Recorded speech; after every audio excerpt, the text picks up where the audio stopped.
नमस्कार मित्रों, मैं हूं आपका मित्र मनीष वैष्णव। आज हम बात करेंगे कि नित्य जो हम पूजा पाठ करते हैं, जो भी सुबह दोपहर शाम सुबह शाम जब हम अगरबत्ती वगैरह लगाते हैं, भगवान के सामने जाते हैं, तो उसका क्या कारण है और उससे हमें क्या मिलता है, उसका क्रम क्या है, ये हम सब आज इस वीडियो में जानेंगे। बहुत सारे मेरे मित्र इस प्रकार से कमेंट कर रहे थे कि देख इस पर एक प्रकार का वीडियो बनाइए। तो हम आज राधा कृष्ण के मंदिर में हैं और हमें आज बताना चाहता हूँ कि जो हम नित्य पूजा पाठ करते हैं सुबह से लगाकर सुबह और शाम को, तो किसी भी चीज का प्रमाण हम सबसे बड़ा मानते हैं। हमारे साहित्य में वेद पुराण बहुत सारे लिखे हुए हैं, पर वेद अंतिम प्रमाण होता है।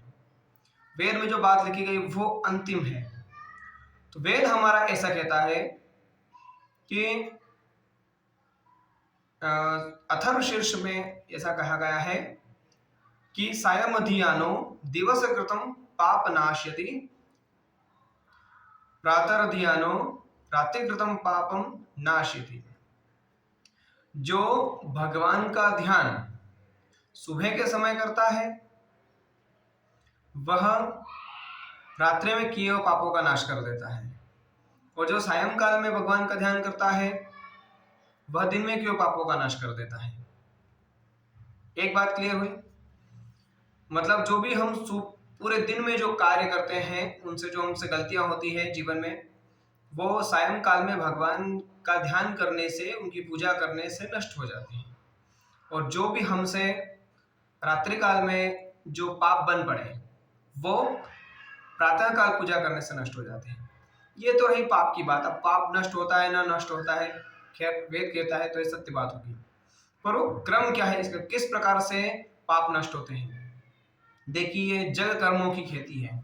यहाँ पर जैसा हम कार्य करते हैं उसके अनुसार हमको पुण्य या पाप मिलता है, उसके अनुसार ही हमारी आगे क्या गति होगी मिलेगी।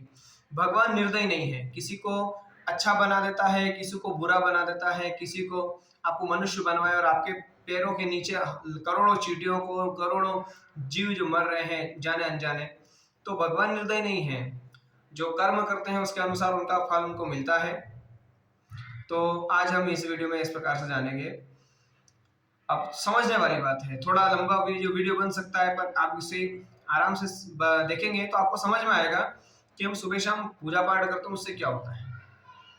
देखिए, रात्रि में हम सोते हैं, जो भी कुछ क्रियाकलाप करते हैं सब कुछ होता है, तो हम सांसारिक क्रिया करते हैं। तो सुबह उठकर जब हम भगवान का पूजन करते हैं विधि विधान से, तो उस समय एक तो वातावरण हमको फ्रेश मिलता है, हम शुद्ध होकर शौच आदि क्रिया से निवृत्त होकर, और हम स्नान ध्यान करके भगवान के चिंतन के लिए जाते हैं, पूजन के लिए जाते हैं। तो उससे हमारा एक तो ऑरा पॉजिटिव रहता है, सुबह सुबह का मन प्रसन्न रहता है। तो रात्रि में जो भी क्रियाकलाप किए उसकी स्मृति से भगवान का विस्मरण हो जाता है, भगवान को हम भूल जाते हैं। क्योंकि संसार का नियम, इंसान का मनोविज्ञान ऐसा है कि जो हम दिन रात देखते हैं सोचते हैं उसके अनुरूप ही हमारा चिंतन बन जाता है कि बस यही। तो जो रात्रि में हम जो काम किए उसके कई बार हम भगवान को भूल जाते हैं। तो सुबह वापस जब हम भगवान के सामने जाते हैं तो हमको भगवान की याद वापस ताजा हो जाती है, भगवान के साथ हमारा रिश्ता हमको वापस याद आ जाता है, जो कि अनंत काल से भगवान का हमारा रिश्ता है।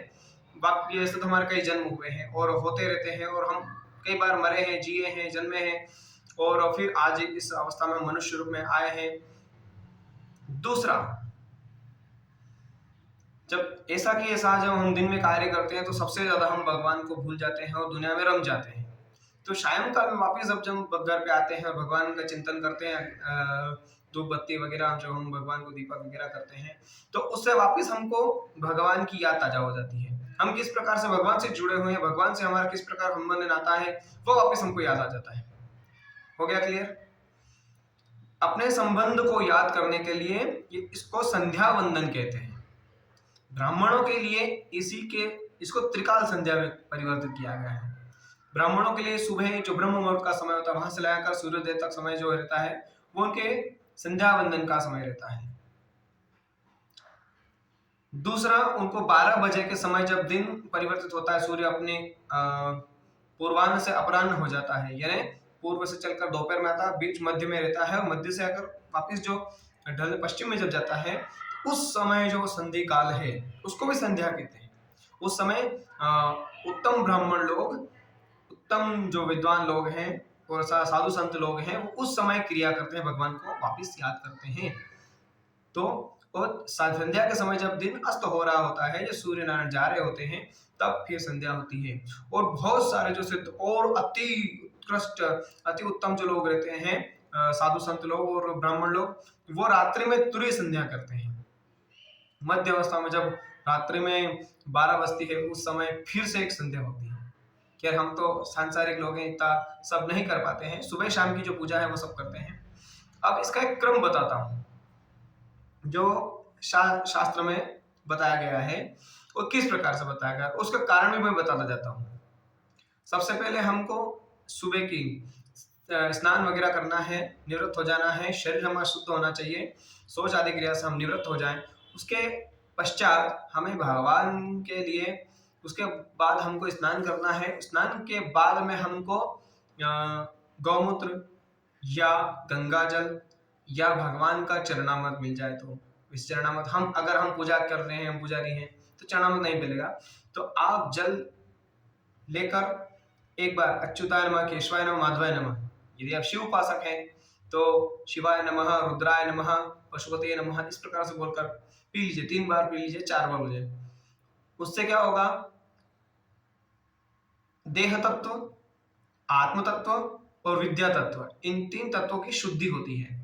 हम जब शौच वगैरह करके आते हैं ना, तो हमारा देह अपवित्र हो जाता है। तो जब हम हाथ में लेकर अच्युताय नमः, केशवाय नमः, माधवाय नमः, रामाय नमः, कृष्णाय नमः, जनार्दनाय नमः, नारायणाय नमः, विष्णुवे नमः, इस प्रकार से जल लेकर पीते हैं, तो वो हाथ में लिया हुआ जल अभिमंत्रित कहलाता है। हाथ में लेकर जब भगवान का नाम लेते हैं तो अभिमंत्रित हो जाता है। उस भगवान के नाम के द्वारा अभिमंत्रित जल को जब हम पीते हैं, तो उससे हमारे शरीर की, देह की, आत्मा की और विद्या तत्व की शुद्धि होती है। मतलब एक प्रकार से शुद्धिकरण हो गया। बाहर का शुद्धिकरण हम स्नान में कर लिया। दूसरा, हम जब पीते हैं तो उससे हमारा ये शुद्धिकरण हो गया।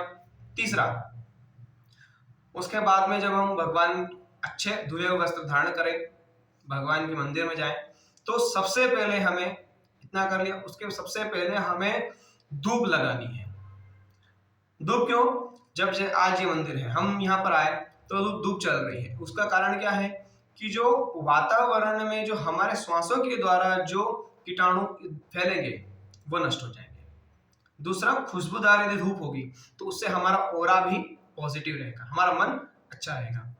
एक दूसरा, इत्र का यूज, जो फूलों से प्राकृतिक द्वारा जो इत्र बना रहता है, उस इत्र का यूज भगवान की पूजा में जरूर कीजिए, ताकि वो सुगंधित जब रहता है ना, जैसे अगर आपने कभी सुना हो कि सुगंध खुशबूदार चीज से प्रेत आत्माएं आकर्षित होती हैं, वो सारे हमारे पुराने लोग ऐसे बोलते हैं। तो यदि आपने ये बात सुनी हो तो ये बात भगवान के लिए भी लागू होती है। देवता जो लोग होते हैं ना, वो भी सुगंधित द्रव्य से आकर्षित होते हैं, क्योंकि अच्छी चीज सबको अच्छी लगती है। तो दो, तीसरा, फूलों का यूज अगर हो सके तो आप फूल चढ़ाइए, पुष्प, सुगंधित पुष्प। वो आप साहित्य में देखेंगे आपको किसको कौन सा पुष्प चढ़ता है, पर जो खुशबूदार पुष्प होते हैं वो भगवान को आप चढ़ाइए। पुष्पों को चढ़ाने से, अब एक तो धूप, जो आपके मुंह से मंत्र बोलेंगे उससे जो निकला जो बदबू वगैरह होती है वो सब। दूसरा, सांसों के द्वारा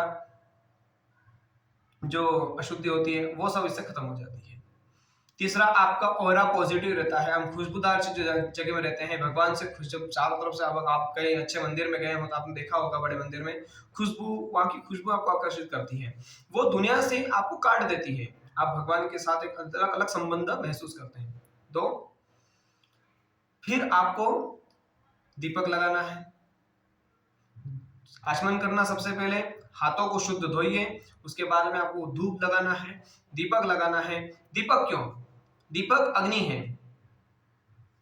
अग्नि यहाँ पर सर्वोत्कृष्ट तत्व माना गया है, जो भगवान से संबंध बताता है। सूर्य की उपस्थिति में हम संध्या करते हैं। सूर्य उगता है दोपहर में और शाम को जब ढलता है, 3 समय त्रिकाल संध्या होती है। तो हम पूजा पाठ करते हैं तो सूर्य की उपस्थिति के समय, आते जाते समय हम करते हैं। क्यों? क्योंकि एक तो वेद में कहा गया है कि सूर्य भगवान के नेत्र हैं। और दूसरा दूसरा अग्नि मुखार जायत, मतलब अग्नि जो है वो भगवान का मुख है। और अग्नि साक्षी है, हर चीज के सबसे बड़ी साक्षी अगर लगानी हो तो एक परमात्मा की साक्षी है, सूर्य की साक्षी है, चंद्रमा की साक्षी है, अग्नि की साक्षी है। जब फेरे लेते हैं तो सूर्य चंद्र शुक्र और बृहस्पति ये 4 तारे उदय होते हैं तो आप विवाह कीजिए, इनकी साक्षी लगती है। 5वां तत्व होता है फिर अग्नि के सामने। तो जब हम दिया जलाते हैं तो वो अग्नि डायरेक्ट हमारी बात को, भगवान अग्नि में निवास करते हैं, वैसे भगवान सभी तत्वों में निवास करते हैं, पर अग्नि में सर्वोत्कृष्ट निवास करता है भगवान। तो अग्नि तुरंत भगवान तक आपकी बात पहुंचाती है। दूसरा, जब अग्नि सामने जलती होती है तो हमारे अग्नि को देखकर हमारे मन में बुरे विचार थोड़े कम आते हैं। मुझे बताकर हमारे जहां तक हो सकता है विचार बुरे कम आते हैं, इसलिए दीपक का महत्व है। तो हमारी जो पूजा पाठ है उसका साक्षी है दीपक, कि हमने भगवान से कर्म किया, भगवान को इस प्रकार से हमने किस प्रकार से पूजा की। तीसरा, अग्नि जो है, जो दीपक जलाते हैं उसमें भगवान के प्राण निवास करते हैं, इसलिए भी अग्नि जलाई जाती है। फिर हम जो भी आपके जो श्रद्धा अनुसार आप जो भी चढ़ाना चाहते हैं, कुमकुम, रोली, चंदन, अक्षत, जो भी अलग अलग देवताओं को अलग अलग चीज चढ़ती है। जैसे भगवान नारायण को, कृष्ण को अक्षत नहीं चढ़ते, चावल नहीं चढ़ते, मतलब पर माता लक्ष्मी को चावल विशेष प्रकार से प्रिय हैं, उसी प्रकार भगवान शिव को भी प्रिय हैं। तो वो आप देख लीजिएगा। पर जो भी फिर आपके अनुसार जो चंदन है, आप जिस भी प्रकार से भगवान की पूजा करते हैं, नहलाते हैं, उनको सजाते हैं, वो सब ठीक है। ठाकुर जी की इस प्रकार से सेवा की जाती है, शिव जी की स्नान करके अभिषेक प्रिय, उनको अभिषेक के द्वारा उनकी प्रिय पूजा की जाती है। तो फिर उसका श्रृंगार किया जाता है, भगवान को नहला धुला चंदन लगाया जाता है। शीतलता, चंदन लगाने से शीतलता फैलती है भगवान को। तो भगवान को जब शीतलता फैलती है तो उससे हमारे जीवन में जो कष्ट होते हैं वो सभी खत्म हो जाते हैं। जब आरती, सब पूजा हो गई, उसके बाद हम आरती उतारते हैं। आरती इसलिए उतारते हैं, अच्छा दीपक जो जलाया आपने वो दीपक अलग है, जो भगवान के निमित्त दीपक जलाया वो अलग है, और आरती का दीपक अलग होगा। आरती का दीपक क्यों? क्योंकि हम ऐसा मानते हैं कि भगवान एक जगह बैठे रहते नहीं है, चारों तरफ घूमते रहते हैं। जब वो भगवान घूमते रहते हैं तो ठाकुर जी को, ऐसे भगवान को, भक्तों की ऐसी श्रद्धा रहती है, ठाकुर जी को नजर लग गई होगी।